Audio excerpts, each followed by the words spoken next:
Picture yourself walking into a forest, sitting down at the edge of a wolf pack, and waiting. Not to tame them, not to feed them. You want something stranger than that. You want them to look at you and file you under us, one of them. Not a human they tolerate, not a threat they have decided to ignore. Family. It's one of the oldest human fantasies there is. And the real question underneath it is colder than it sounds. Could a wild animal ever genuinely accept you as one of its own kind? The answer is yes, but the way it happens will probably unsettle you. To understand it, you have to start with a baby bird and a man named Konrad Lorenz. In the 1930s, Lorenz noticed something about newly hatched gray log geese. In the first hours after they break out of the shell, their brain is searching for one thing: the first large moving object it sees. Whatever that object is, the gosling locks onto it and decides permanently, this is my mother. This is my kind. For Lorenz's geese, that object was Lorenz.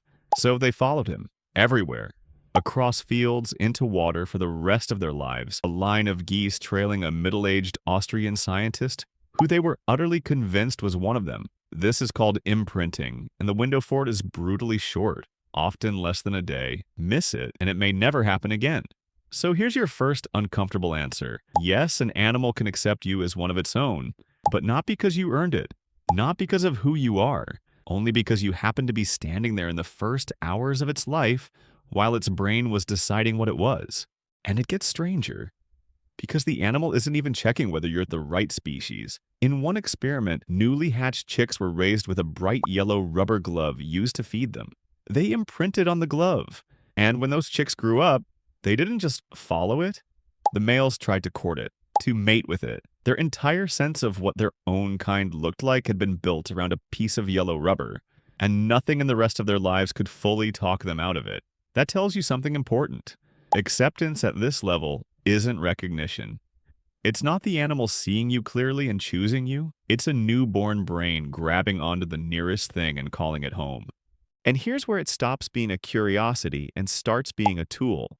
Because the people who know this best aren't fantasists who want to join the herd. They're conservationists trying to save species from extinction. And they spend enormous effort making absolutely sure the animals do not accept them. At the International Crane Foundation in Wisconsin, staff raising endangered whooping crane chicks dress in a full white costume from head to toe. They wear a crane puppet on one hand to mimic an adult's head. They carry a recording of crane calls, and they never, ever speak. The entire performance exists for one reason: so that the chick never imprints on a human, so that it grows up knowing it is a crane, and not one of the strange two-legged things that feed it.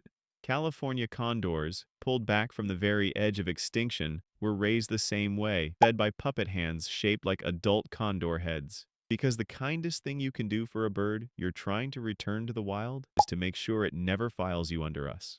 A crane that thinks it's human can't survive out there. It won't flee people. It won't find a mate. Acceptance, in that case, is a death sentence. Now you might say, fine, but that's babies. That's a reflex in a brand new brain. What about an adult wild animal with a fully formed sense of the world? Can you earn your way in then? Mostly no. An adult wild animal can learn that you, specifically, are safe. It can recognize your face, your voice, your routine. It can even form a bond with you. But that's a different thing from being slotted into its own kind. The category of my species tends to close early, and it tends to stay closed. The adult animal that trusts you still knows exactly what you are. It has simply decided you're a safe other, not a member. Here's the honest complication, though, the part that keeps this from being simple. You could argue that none of this is really acceptance at all, that the goose following Lorenz isn't thinking you're my kind. It's just running a reflex, blindly following a moving shape. That would make the whole thing meaningless. A trick of biology, not a relationship, except the reflex doesn't fade like a reflex should. It lasts a lifetime, and it shapes the deepest choices the animal will ever make. In 1975, wildlife biologists tried something desperate to save the whooping crane, which had crashed to around 24 birds. They took whooping crane eggs and slipped them into the nests of a different species, sandhill cranes, hoping the sandhills would raise them. Over about 14 years, they placed close to 300 eggs this way. The sandhills were good parents. They raised the young whooping cranes, taught them to migrate, taught them to survive. The plan worked, except for one thing nobody could undo. The whooping cranes had imprinted on sandhills. They had grown up believing they were sandhill cranes. And when they reached adulthood and it came time to find a mate, they searched for sandhills. They had no interest in their own species, because as far as they were concerned, their own species wasn't their own species. In 14 years, the entire program produced a single hybrid chick. One. And then it was shut down. Think about what that means. These birds were so completely accepted by another species and accepted it so completely in return that they lost themselves entirely.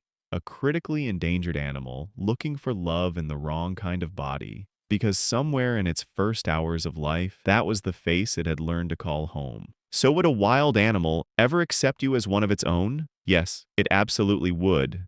But only if it met you before it knew what it was. Only if you were the shape it locked onto in the first hours of its life. And the acceptance you'd get wouldn't be recognition. It wouldn't be the animal seeing you, all of you, and choosing you anyway. It would be a beautiful mistake. A brain reaching for the nearest warm thing and never letting go. Maybe that's the part worth sitting with. The fantasy was never really about the animal accepting us. It was about being the kind of creature that could belong somewhere that easily, that completely, that permanently. The animals can do it. They just have to do it before they ever learn the truth. And we're the truth.